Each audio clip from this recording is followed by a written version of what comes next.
வணக்கம். இந்த அலசல்ல நம்ம ரொம்பவே அசாதாரணமான ஒருத்தரோட வாழ்க்கைய பத்தி தான் பார்க்க போறோம்.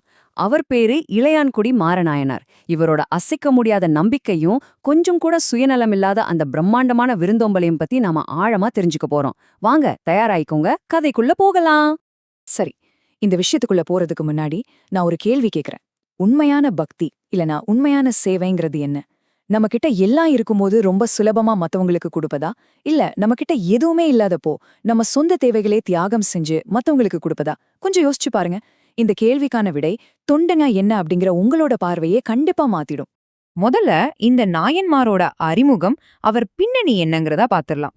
சைவ மரபுல ரொம்பவே போற்றப்படுற 63 நாயன்மார்கள்ல இவரும் ஒருத்தர். இவருடைய ஊர் இன்னைய சிவகங்கை மாவட்டத்துல இருக்கிற இளையான்குடி.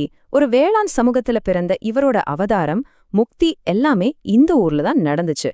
இன்னைக்கும் ஒவ்வொரு வருஷமும் ஆவணி மாசம் வர மகம் நட்சத்திரத்தப்போ இவரோட பூச நாள் ரொம்ப சிறப்பா கொண்டாடப்பட்டுட்டு வருது.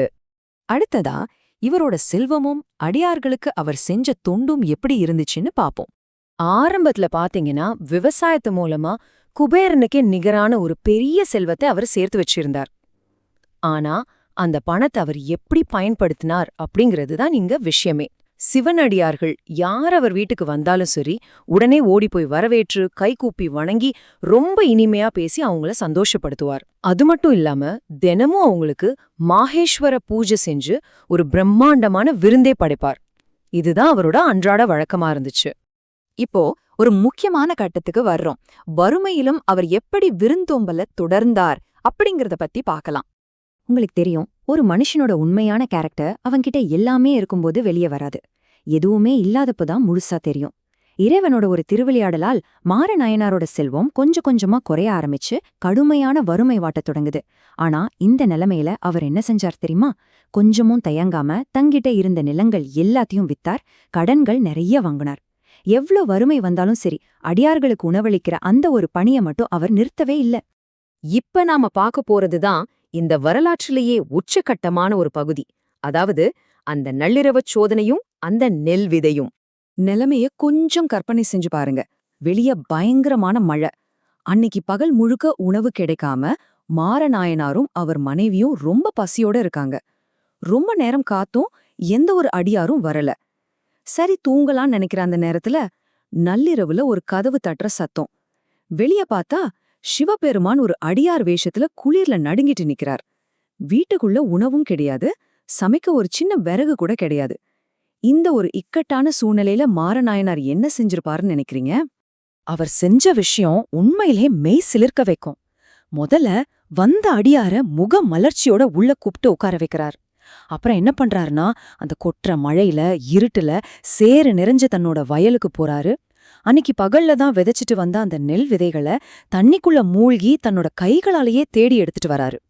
சரி, சமைக்க விறகு வேணுமே, கொஞ்சம் கூட யோசிக்காம சிதிலம் அடைஞ்ச தன்னோட வீட்டின் கூரையில இருந்த மரக்கட்டைகளையே உருவி அதையே விறகா பயன்படுத்துறாரு. கடைசியா அவரோட மனைவி அந்த நெல்லை குத்தி சமைக்க 2 பேரும் சேர்ந்து வந்த அடியாருக்கு சுடச்சுட உணவை பரிமாறினாங்க.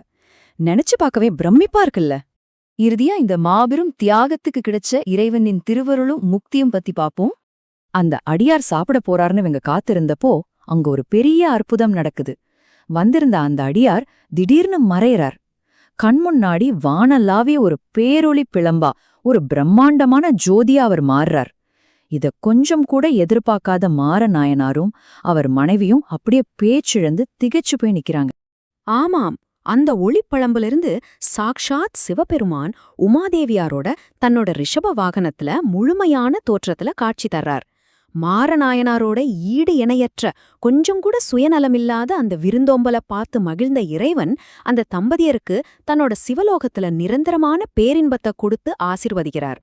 ஒரு மனுஷனோட செயல் அவரை வரலாறா எப்படி மாத்துச்சுங்கிறத சுந்தரமூர்த்தி நாயனார் தன்னோட திருத்தொண்ட தொகையில பாடியிருக்கார். அந்த வரி என்ன தெரியுமா?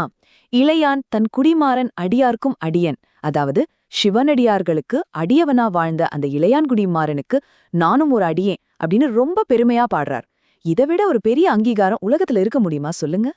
கடைசியா இந்த தொகுப்பை முடிக்கும்போது ஒரு ஆழமான சிந்தனையோட உங்களை நான் விட்டுச் செல்றேன்.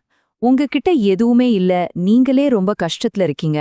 அப்போ உதவி கேட்டு ஒருத்தர் வந்தா நீங்க எந்த எல்லை வரைக்கும் போய் உங்களுக்கு உதவிவீங்க?